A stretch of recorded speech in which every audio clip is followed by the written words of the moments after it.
is Stevie and welcome back to the channel. We're keeping it light and easy today by swatching a few Roman Szmal watercolors that I received from Jackson's Art recently. These colors are from Roman Szmal's professional watercolor collection called Aquarius. This video is not sponsored and we're only sampling 5 today, as these are the ones that I need for a project that I am working on. The colors that I'm talking about are Prussian blue, ocean blue, Przybysz gray, Payne's gray, and Caput Mortuum. I hope I pronounced Przybysz gray and Caput Mortuum correctly. We'll get to swatching in a second, but before I forget, these paints are made in Poland. Our first color is Prussian blue. This paint uses PP27 as pigment or single pigment. It's transparent and staining. At the same time, it's non-granulating. Based on the information on their website, the paint performance should remain unchanged for more than 200 years. That's what the number 8 is for. It's simply the code or light fastness rating that Roman Szmal is using. In my earlier video, I have discussed how to properly swatch watercolors, but for today, we'll simply do a basic swatch so we could take a look at some mass value, transparency and staining qualities, and dispersion. As you can see, I don't have to work too hard to spread the color. In fact, I think the honey-based binder that Roman Szmal is using is helping with the way the paint performs on paper. Also with the way it interacts or springs into action when it's in contact with water. So what I'm doing now here is that I'm essentially building the colors all the way to the bottom, and later once it's dry, we'll see how this color looks like. Our next color is a global favorite. It's called ocean blue. We'll save all the feedback for later once all the paints have dried. For now, let's focus on the properties of the paint. So we're expecting moderate granulation from this paint. It's also staining, and unlike Prussian blue, this one is semi-transparent. Aside from its soothing color, ocean blue is also expected to be very light fast. Once in contact with water, ocean blue quickly disperses, so be prepared to work fast if your goal is to create or to achieve an even color spread. I want to explore how semi-transparent this color is, so I'm packing a lot of color. I'm building it up all the way to the bottom, but as you can see, I don't even have to drag it. It just really glides on paper effortlessly. This color makes me think of sunny days or summer skies in Antarctica. That's it for ocean blue. We'll leave this to dry for now. Third color for today is Przybysz gray. Again, I hope I am pronouncing the name of this paint correctly. I don't speak Polish, so please let me know in the comment section below if it's pronounced differently. For this video, I consulted some online translation services and audio dictionaries, so please correct me if I'm wrong. I'm open to learning something new. So now going back to the properties of this color, Przybysz gray is expected to be moderately staining. It is also semi-transparent and granulating. Light fastness rating is 7.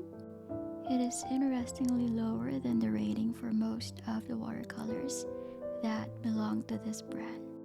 A rating level of 7 means that permanence level is expected to remain unchanged for 100 to 200 years instead of the usual 200 years or more.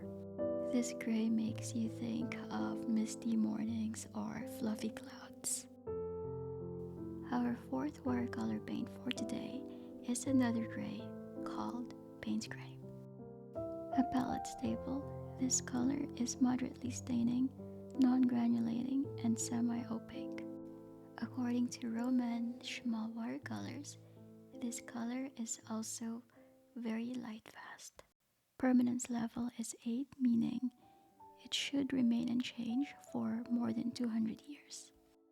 I know a lot of people who use Payne's gray for a variety of uses. It's for skies, for water, for creating moods. I'm interested to know how you're finding Payne's gray, whether it's this brand or something else. So here's something about Payne's gray. Every brand approaches this paint differently.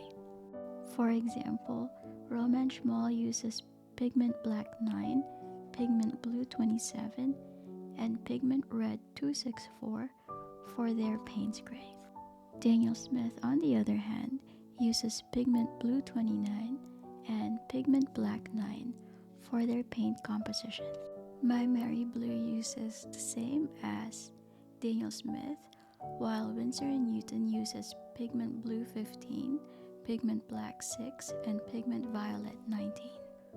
Perhaps a side-by-side comparison of the brands that I mentioned when it comes to Payne's gray warrants a video in the future.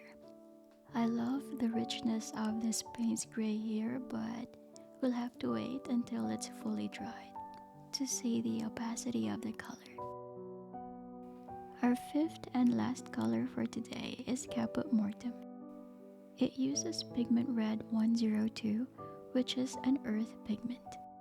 The intense reddish-brown appearance of this paint makes it a fitting color for several types of landscapes, including deserts or rocky mountains, or sometimes for dramatic botanical art.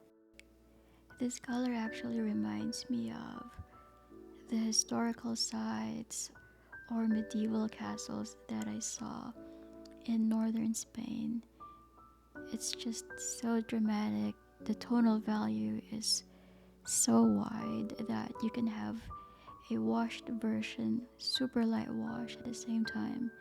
You can also achieve a rich, intense, or very deep color comparable to English red deep.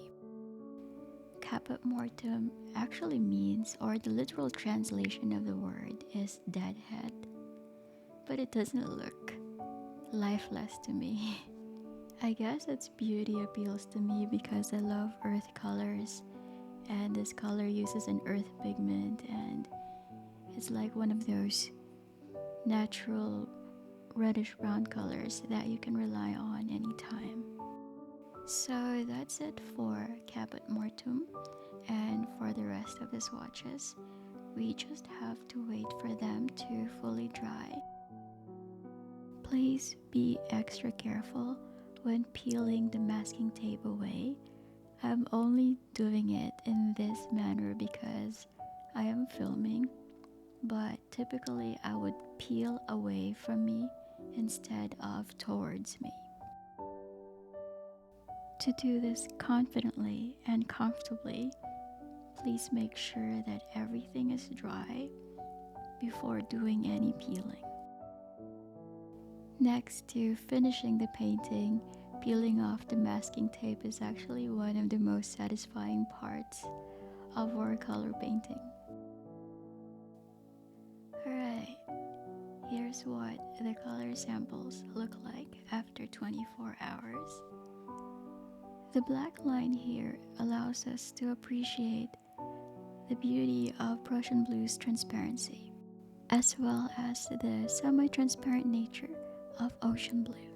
Now I fully understand why the world fell in love with ocean blue. The granulation on Przybysz gray is phenomenal. This swatch also confirms that it is indeed semi-transparent. For Payne's gray, we are finding out that it is truly a semi-opaque beauty. Caput Mortuum is consistent with its claims that it's moderately staining. It's also evident that its granulation game is so solid and so elegant.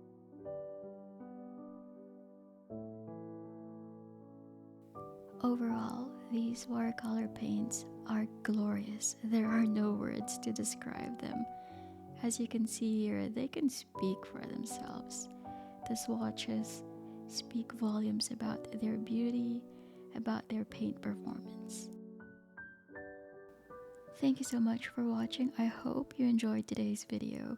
Please post your questions, should you have any, in the comment section down below. Please don't forget to subscribe. I'll see you next time.